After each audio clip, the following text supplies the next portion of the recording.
جب دل ٹوٹ جائے تو اٹھا کر اسی مصور کے پاس لے جاؤ جس نے اسے بنایا ہے، کیونکہ اس سے بہتر کوئی نہیں جان سکتا کہ کون سا رنگ کہاں بھرنا ہے اور کس دھاگے سے کہاں پیوند لگانا ہے۔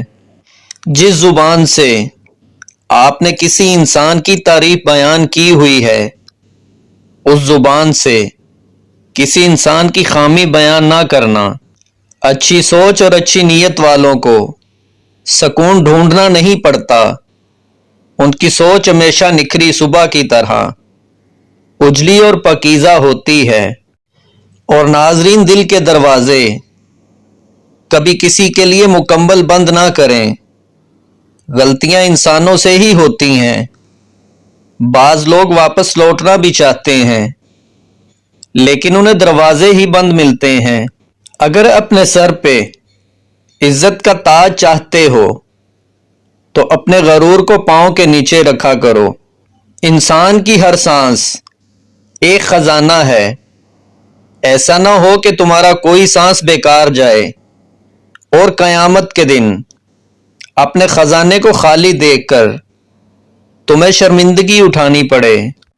نیکی اس انسان کے نصیب میں آئے گی جس نے اپنی خواہشات کو چھوڑ دیا، اور محروم وہی ہے جس نے دنیا کے مقابلے میں آخرت سے منہ موڑا۔ بے نمازی انسان کو قرض کبھی مت دو، خواہ فاقہ سے اس کا منہ کھلا ہوا ہو، اس لیے کہ جو اللہ پاک کا قرض ادا نہیں کرتا اسے تیرے قرض کی فکر بھی نہ ہوگی۔ ایک بادشاہ نے ایک نیک بزرگ سے پوچھا، کیا آپ کو کبھی میری یاد بھی آئی ہے؟ تو بزرگ نے فرمایا، ہاں، جب میں خدا کو بھول جاتا، صدیاں گزر جاتی ہیں تو باپ کی قبر کے پاس سے بھی نہیں گزرتا۔ تو نے اپنے باپ کے ساتھ کیا بھلائی کی ہے کہ تو بھی اپنی اولاد سے اس کی توقع رکھتا ہے؟ جو مال سخی کھائے اور کسی کو دے اس عبادت گزار سے بہتر ہے جو لے جائے اور جمع کرے۔ جو انسان اپنوں کے ساتھ وفا نہیں کرتا، داناؤں کے نزدیک وہ انسان کسی کا بھی دوست نہیں ہوتا۔ کم سے کم یقین بھی جب دل میں داخل ہو جائے تو دل کو نور سے بھر دیتا ہے اور دل سے ہر قسم کے شک کو دور کر دیتا ہے۔ اس کی وجہ سے دل شکر اللہ کے خوف پر ہوتا ہے۔ احسان کرنے والوں کو نگاہ میں رکھنا شکر ہے، نہ کہ احسان کو نگاہوں میں رکھنا۔ انسان سارے ہی خوبصورت ہوتے ہیں، مگر بہار کی خوشبو کسی کسی میں سے آتی ہے۔ چپ رہنے کی بہت ساری حکمتیں ہیں، لیکن خاموشی اختیار کرنے والے انسان بہت تھوڑے ہیں۔ عبادت میں سب سے پہلی چیز خاموشی اختیار کرنا ہے۔ آدم کے بیٹے کے اکثر گناہ اس کی اپنی زبان میں ہیں، اور اللہ پاک کے ہاں پیارے عملوں میں سب سے پیارا عمل زبان کی حفاظت ہے۔ مشکل کام کوئی بھی نہیں، خود پر اعتماد کرنا سیکھو اور ضدی بن جاؤ۔ جو انسان اللہ پر توکل رکھتا ہے اسے بے گمان جگہ سے رزق ملتا ہے، اور ماں کی دعا وقت تو کیا نصیب بھی بدل دیتی ہے۔ الو کی دانش مندی کے لیے یہی کافی ہے کہ وہ رات کو جاگتا ہے اور دن کو سوتا ہے۔ اور ناظرین، فقیروں کا رہنا مسافر کی طرح ہوتا ہے۔ جو کچھ بھی ہے تیرے اپنے ہی اندر ہے، باہر کوئی شے نہیں۔ جس نے بھی دیکھا اپنے اندر دیکھا۔ والدین کبھی غلط نہیں ہوتے، اگر ان سے غلط فیصلے بھی ہو جائیں تو ان کی نیت صاف ہوتی ہے، اور انہی کی دعاؤں سے تقدیریں بھی بدل جاتی ہیں۔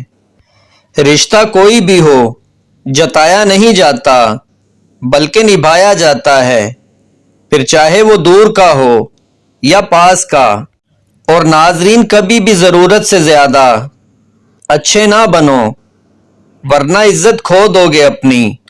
انسانیت وہاں دم توڑ دیتی ہے جب ایک انسان کی مصیبت دوسرے لوگوں کے لیے تماشا بن جاتی ہے۔ جب آپ اپنے سے زیادہ کسی اور کی فکر کرنے لگ جائیں تو سمجھ لیں ضلالت آپ سے ایک قدم کی دوری پر کھڑی ہے۔ محبت اور عزت کے لیے جھک جاؤ، لیکن کبھی جھک کر محبت یا عزت مت مانگنا۔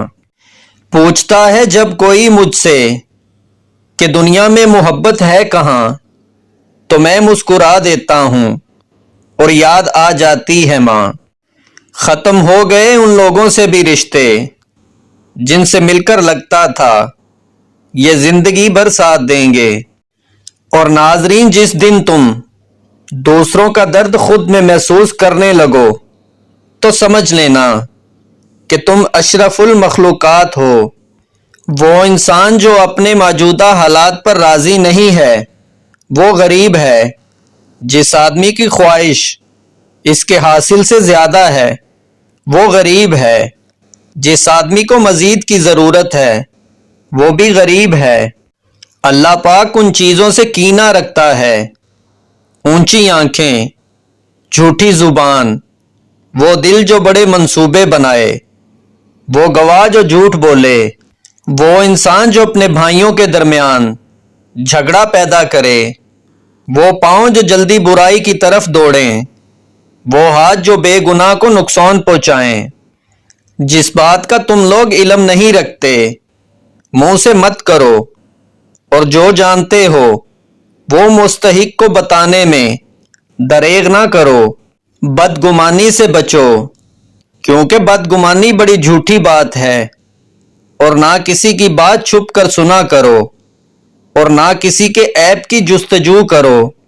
ناظرین گلاب کا کانٹا اور بچھو پاؤں کے نیچے آ جائے تو سمجھ جاؤ تم دولت مند ہونے والے ہو۔ یا اللہ پاک جب تو مجھے دیکھے کہ میں ذکر کرنے والوں کی مجلس سے اٹھ کر غافلوں کی مجلس میں جا رہا ہوں تو میرے پاؤں توڑ دے۔ بلا شبہ میرے اوپر تیرا یہ انعام ہوگا۔ جو شخص موت کو زیادہ یاد رکھتا ہے وہ تھوڑی ہی دنیا پر بھی خوش ہو جاتا ہے۔ حضرت داتا گنج بخش علی حجویری کا فرمان ہے، صوفی وہ ہے جس کے ایک ہاتھ میں اللہ پاک کا کلام ہے اور دوسرے ہاتھ میں سنت رسول صلی اللہ علیہ وآلہ وسلم۔ رسول اللہ صلی اللہ علیہ وآلہ وسلم نے ارشاد فرمایا، اللہ پاک صرف وہی عمل قبول کرتا ہے جو صرف اللہ پاک ہی کی رضا کے لیے ہو، اور اس کے کرنے سے اللہ پاک ہی کی رضا مندی ہو۔ ٹوٹے ہوئے دلوں کو کبھی جوڑ کر تو دیکھو، نیکی یہ مختصر ہے مگر حج سے کم نہیں۔